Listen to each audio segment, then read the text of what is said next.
I hope we're gonna be in the next scrapbook. You hope what? That we can make the next scrapbook. Have you ever walked through your home and looked behind the doors and noticed all the holes that are there from closing the door too far and putting the doorknob through the hole, through the wall? Yeah?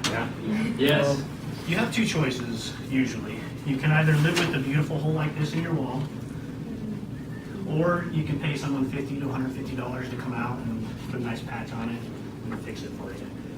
Well, today I'm going to show you a couple of materials that you can buy that are really cheap, and 4 easy steps will help you to fix this hole yourself, saving you lots of money. The materials that you're going to need are, first of all, a scrap of drywall, like so. It just has to be something that's a little bit bigger than your hole so that it'll cover the hole completely. So you can get this anywhere. I found a 2x2 sheet at Home Depot for $4. So it's pretty inexpensive. Next thing you're going to need is some joint compound. Again, Home Depot, $3. You're going to need a utility knife. Bought this set for $10, but you can get them at Walmart for 99 cents. And a utility knife is the one with the razor blade in it. And that's what you'll need to cut the drywall. You need spatula. It's actually a putty knife, but it looks like a spatula. You might even be able to use a spatula. But these putty knives are about $2 at Home Depot. And a sanding sponge.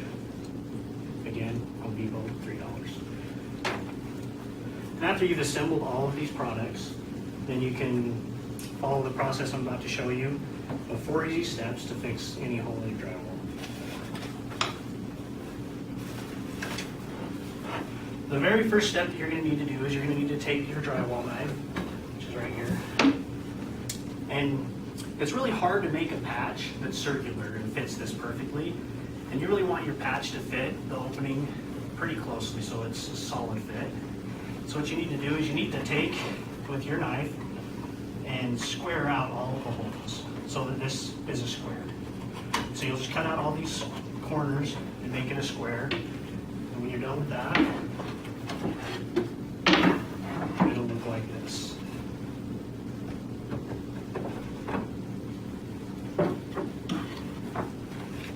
Step 2 is you're going to make a patch that looks like this out of your scrap drywall. And it'll fit in just like so, and it'll cover up the hole. The way you do that, you take that scrap piece of drywall that I had you get earlier, and you hold it just the same way as the wall. It has the brown facing on the back and the white paper on the front. You hold it forward just like it is, and it'll overlap both sides of the hole. And you just take your knife, score the back of the paper on both sides of the hole. And then same way on the side, overlap it on top and the bottom, and score back behind it with your knife so that you know how wide and how long your hole is. And then once you do that, you take and you score the paper all the way down across both lines like that. Is that easy enough? Then the secret to this is you take that and you break it, and then you peel the stuff off, leaving the front paper intact. Like so. And you do that with all 4 sides. When you're done, you'll have a patch like that. And the next step involves the joint compound. So you open that up with your putty knife. Just take a little bit on your knife like that, and right around the edges, just put a little bit all the way around. And kind of the keys to this, you don't have to be neat, it just has to get on there. You want it wider than your patch, probably about double the size of your hole. Just fill it all in like that. Get your patch that you just made. Fit it inside. It should be pretty tight, so you should have to play with it just a little bit to get it in. Kind of push the edges in with your hand. And once again, take your knife with just a little bit of putty on it. and run it from the inside out, pushing out any of that excess putty.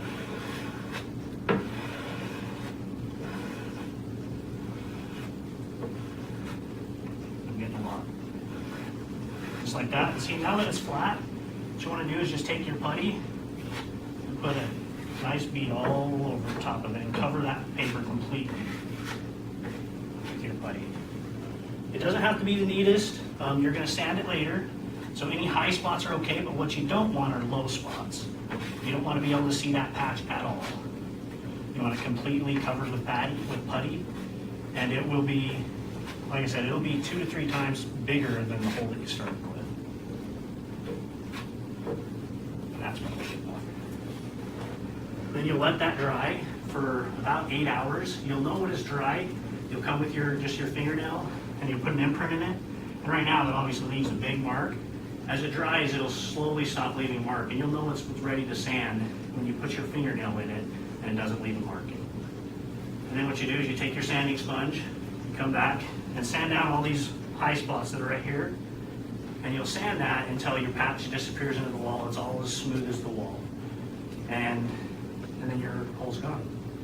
And so using this method, you can fix any hole in your walls, and you'll be able to save yourself lots and lots of money by fixing your own homes. You don't have to hire anybody.